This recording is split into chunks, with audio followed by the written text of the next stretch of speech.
El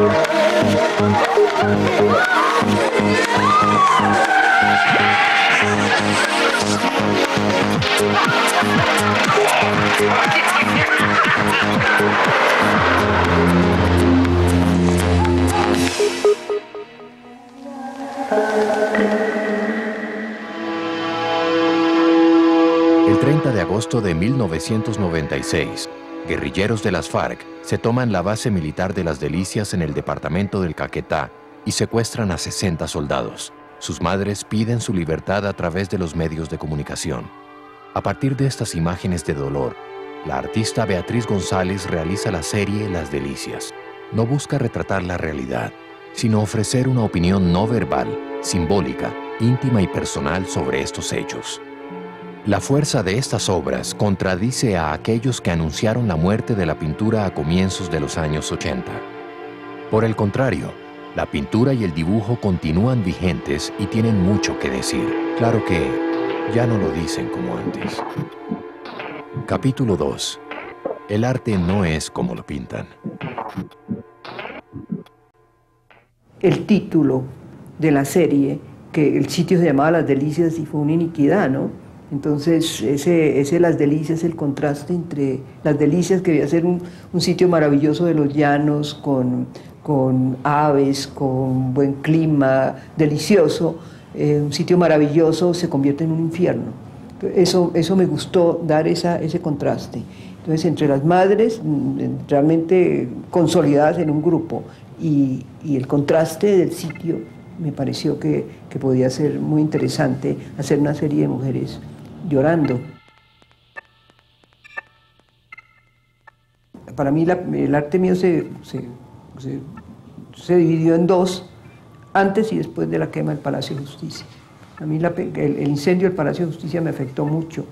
Yo me acuerdo que dije, ya no se puede reír más, que todo lo mío era crítico, burlesco, burlón, era un poco viendo la comedia colombiana. Y en ese momento yo entiendo que ya no puedo hacer nada más.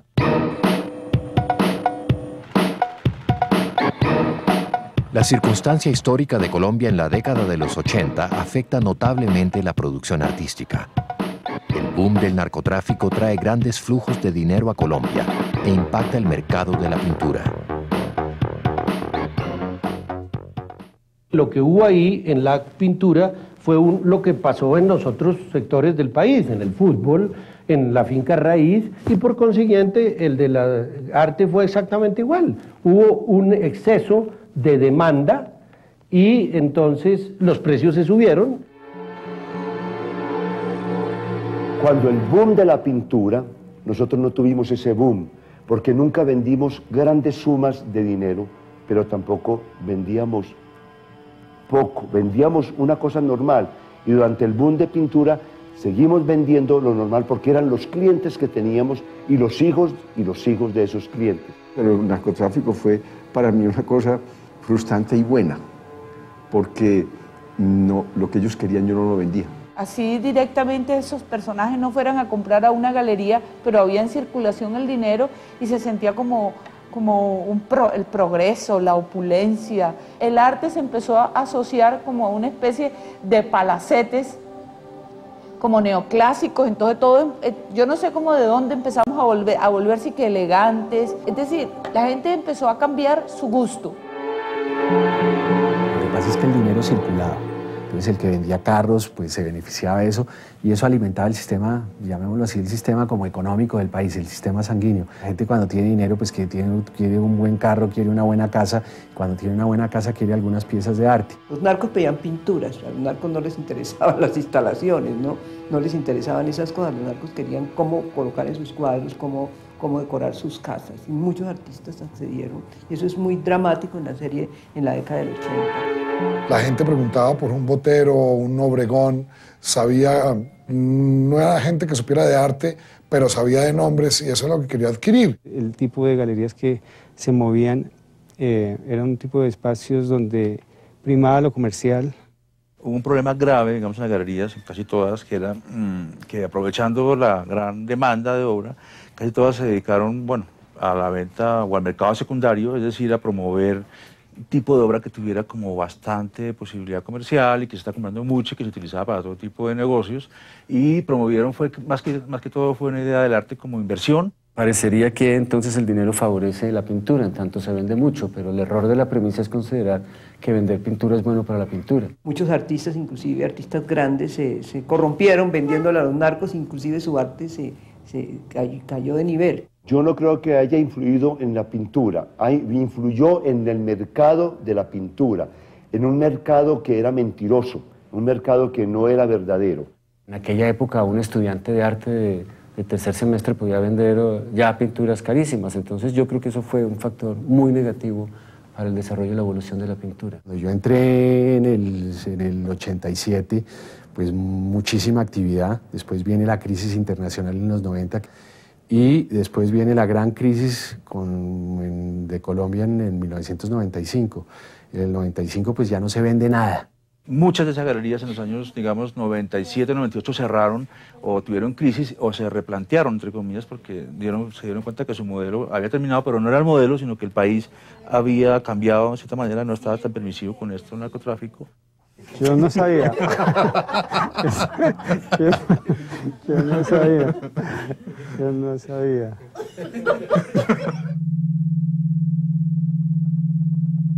En los 90s, ante el auge de las instalaciones y el video, en una cultura saturada de imágenes, de nuevas tecnologías para producirlas y de cierta pintura omnibulada por complacer el gusto emergente, los pintores deben replantear el significado de su oficio. Colombia ha cambiado. La pintura debe reinventarse si quiere sobrevivir.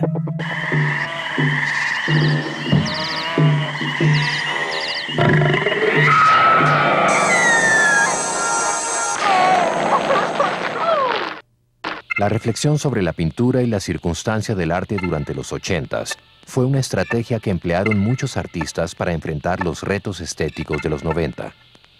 ¿Cuál es el futuro de la pintura?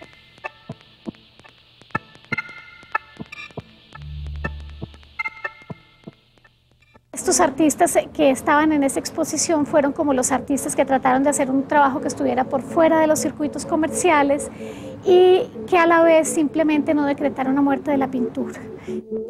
Y la pintura ya no era óleo sobre tela, ni era pincel, ni era el pigmento, sino que la pintura era una forma de pensamiento, no era el formato bidimensional que se puede ubicar en cualquier lado, sino que los artistas trabajaron el espacio, o sea que eran pinturas instaladas. Se cuestionó la noción de autoría, por ejemplo, Nadine Ospina mandó a hacer sus pinturas, Danilo Dueñas no hizo, digamos, trabajó unas fórmicas que las trabajó como si fueran unas obras constructivistas, pero eran fórmicas mandadas a hacer, o sea, no estaba el oficio, no estaba la manualidad en la pintura. María Fernanda Zuluaga hizo unas pinturas que eran como unas láminas de acrílico, o sea, el pigmento por fuera del cuadro, el cuadro era blanco, o María Elvira Escayón trabajó, por ejemplo, unas pinturas digitales. Hago un replanteamiento de la estructura del espacio con respecto a la forma como se observa para poner en evidencia que no es neutro el lugar del sujeto, ya que la pintura en última se construye en el sujeto. La persona que observa es constructora de lo que ve también, que la obra no es solo la obra ya, la cosa ahí puesta. Esa obra siempre tiene que ser vista a través de alguien, y ese alguien la acaba de construir. Si está en un museo es de una manera, si está en un gran salón es de otra manera, si está en una casa es de otra forma, si está en un lugar institucionalizado es alguna cosa diferente. Todos esos factores de contexto espacial la condicionan. La pintura moderna era que la pintura tenía un soporte, tenía un formato, tenía un oficio, tenía unas formas de representar la realidad. En este momento entonces todo eso se pierde, o sea, la pintura, casi ninguno de los artistas que participó en esa exposición pintó sus obras o sea, ninguno las pintó con un pincel.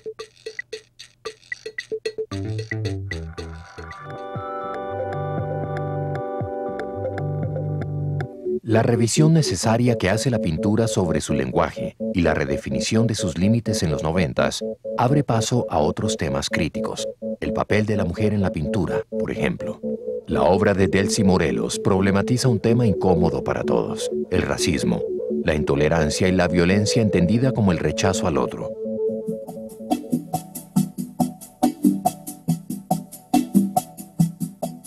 Para la obra Color que soy, pues digamos como en el inicio del proceso, ella estuvo investigando sobre la manera como muchos de los pensadores que han forjado como el pensamiento local en Colombia tuvieron posiciones racistas que manifestaron crudamente a veces en textos que se publicaron y circularon y que señalaban cómo es importante aún insistir en valorar esa diferencia radical entre los seres humanos que se hace visible de manera obvia con los cambios de color de la piel.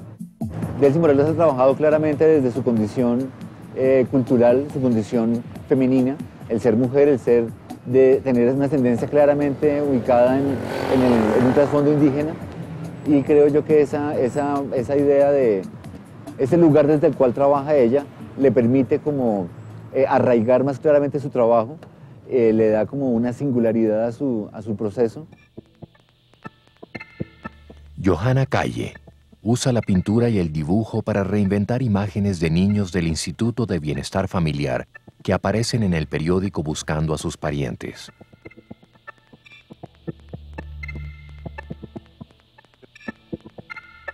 Johanna duró 2 años realizando esa pieza y ella tomó los rasgos básicos de cada uno de estos niños y realizó los retratos cosiendo, aludiendo a una labor que se considera típicamente femenina, como es el bordado.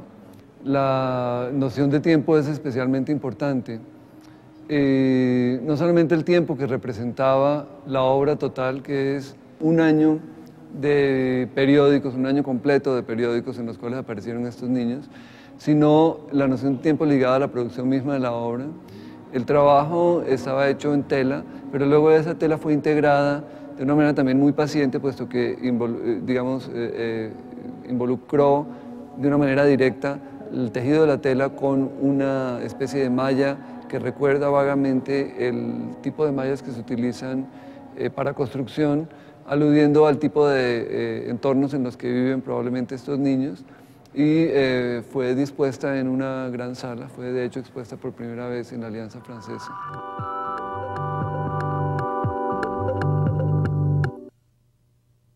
La investigación sobre el lenguaje de la pintura no deja de lado las búsquedas íntimas, secretas y metódicas. A la manera de un diario personal, José Antonio Suárez narra sus pensamientos a través de imágenes pictóricas.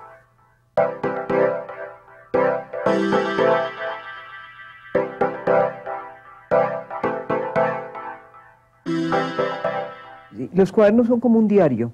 Él todos los días pues ve noticias en la prensa, ve cosas en las calles y va escribiendo todo eso y va dibujando. Una exposición de él es muy curiosa porque es como una exposición bibliográfica, porque son unas vitrinas inclinadas donde va poniendo sus cuadernos exhibidos. No es una exposición en que tenga cuadros, sino simplemente libretas. Los dibujos son pequeñitos, él dibuja casi siempre su mano y en la mano un objeto chiquito que es un juguete, que son las cosas que consigue en el ley o que se encuentra en la calle o que le encuentra con sus sobrinos. Esos jugueticos tomados en sus manos, que son grandes, él va mostrando qué es la miniatura, ¿no? Mientras Botero agrandaba sus figuras que no le caben en el soporte y que las va agrandando cada vez más, él va achicando todo, ¿no? Va mirando ese mundo de lo mínimo y va mostrando, siente placer en mostrar lo que es chiquito. Él dibuja muy bien y además tiene una letra, una manualidad para hacer letras pequeñitas, entonces él va contando qué es lo que está oyendo en ese momento en la radio y que, Dios mío, qué trabajo es esta obra, tengo que escribir todo esto, y va escribiendo todo lo que va sintiendo y en la mitad coloca una foto de un mafioso. Al revés, que se llama Amén, ¿no? Entonces, había una empatía en mi obra, como yo trabajé tanto la parte de la muerte de los mafiosos, y él también, ¿no? Él domina la litografía, domina el grabado en metal. Esas dos técnicas realmente son maravillosas. Él vive encerrado en su casa, trabajando, es muy disciplinado. José se levanta a las 5 de la mañana a dibujar todos los días. A veces le da a uno pena como hacer que él lo vuelva público. Por eso él es tan tímido cuando le dicen que la televisión, que las cosas, a él no le interesa eso.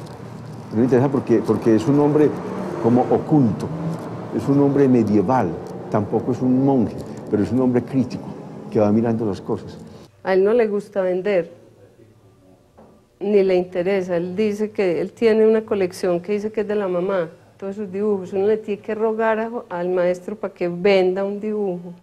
Yo creo que hay pocos artistas que se salgan de molde en el arte colombiano en las últimas 2 o 3 décadas, como José Antonio Suárez. Creo que salirse del molde es irrespetar las leyes del comercio, de la aproximación al arte y pensar en una obra que tiene una confesión expresa de cómo él mira la vida. Y cómo él mira la vida, como lo hace de una manera que aparentemente no tiene importancia, tiene la profundidad que tiene la vida.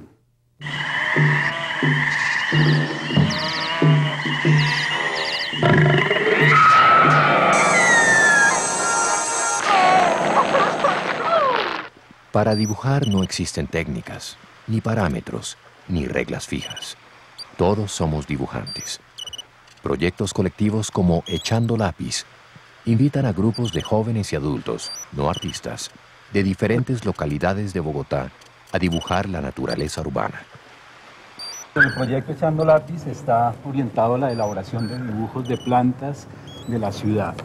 La metodología que se utiliza, básicamente convocar a la comunidad de diferentes sectores de la ciudad para que participen en el taller.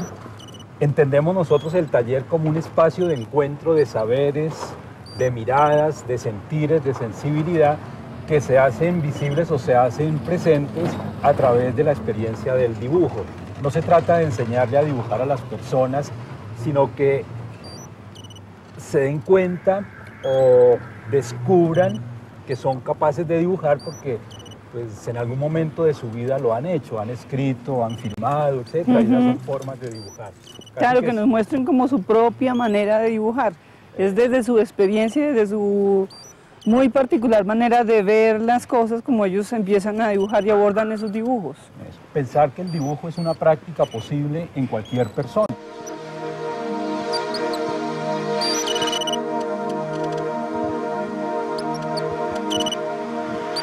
Nos íbamos y nos dispersábamos, nos gustaba tal planta, la íbamos a hacer. Ya nos dimos cuenta que cada uno, o sea, somos de diferentes localidades.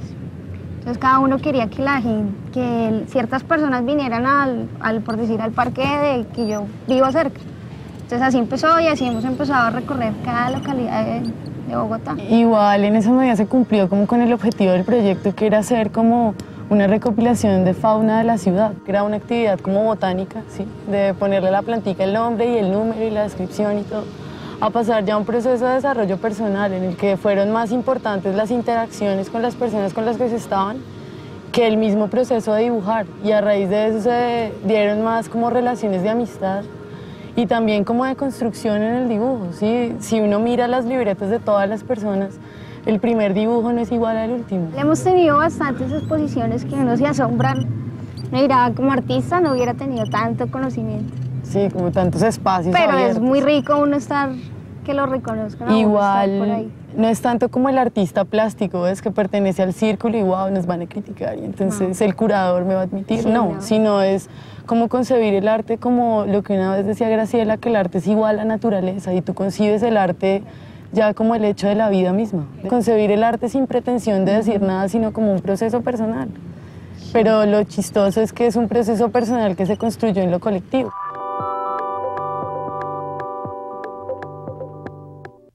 El dibujo es la base de todo pensamiento artístico, un gesto. Un movimiento que trace una línea en el espacio es también un dibujo. Buscando los orígenes del dibujo, un colectivo de artistas decide hacer una expedición al dibujo. Fue un recorrido que se hizo desde Bogotá a un sector de la serranía del Perijá, la parte norte que conforman los montes de Oca, en busca de un pueblo que se encontró en un mapa viejo llamado El Dibujo, un pueblo en territorio venezolano. La idea era buscar ese sitio y pues como intención de buscar ese sitio, digamos, dibujar como parte de la trayectoria desde Bogotá hasta allí. Para el dibujo, ¿sí? ¿La que coge así?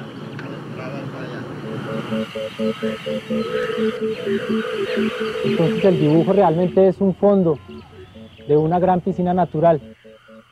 ¿Dónde son los dibujos? El dibujo nunca se vio, nunca se encontró. Se preguntó qué contenía el dibujo y pues se oyeron distintas versiones, desde flechas, indios, pues como las interpretaciones básicas acerca de la cultura precolombina dibujada en los petroglifos.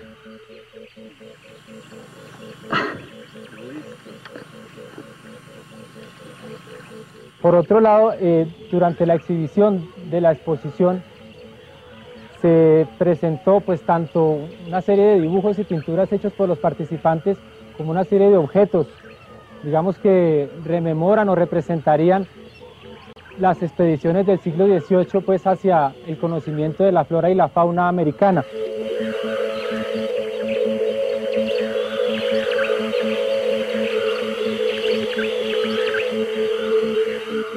Pero pues en este caso se trataba de ilustrar como objetos no formales de ese tipo de trayectorias, por ejemplo los zapatos utilizados. Se intentó dibujar el dibujo, pero el hecho es que no hay un único dibujo. El dibujo pues no es una forma estática ni una posición, sino como un trayecto que tiene como idas y venidas. A partir de la crónica que hicieron quienes viajaron directamente, pues se elaboró una narración, una crónica imaginaria, entre comillas, pues que corresponde a ese mismo principio de que dibujar pues no es como un único parámetro ni está enmarcado bajo un único lineamiento, sino que dibujar pues corresponde como a interpretar de una manera amplia pues palabras, sí, olores, colores, que el dibujo no es como un evento académico o una actividad formal para la cual se necesita como un grado de profesionalización específico, sino un poco estimular que el dibujo está en todas partes y que se pueden ver las cosas, los espacios a través de dibujar. Entonces era un poco someter el dibujo como a una dimensión como muy ordinaria y encontrar dibujos como en cualquier forma, en cualquier elemento, en cualquier huella, en cualquier rastro, pues se puede describir un dibujo.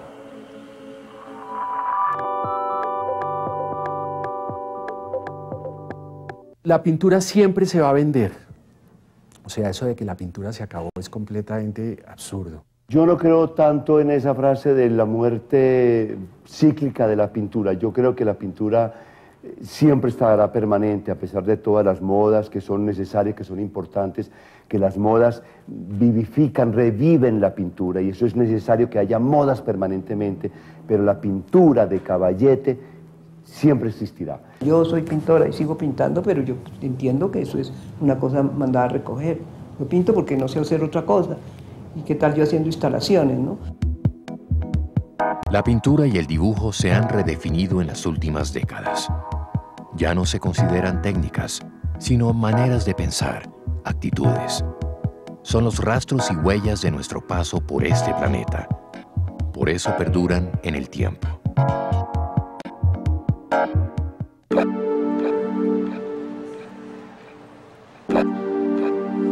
Plástica.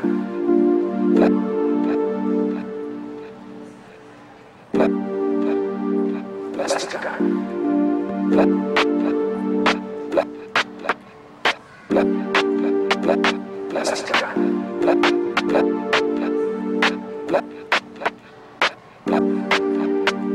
Plástica.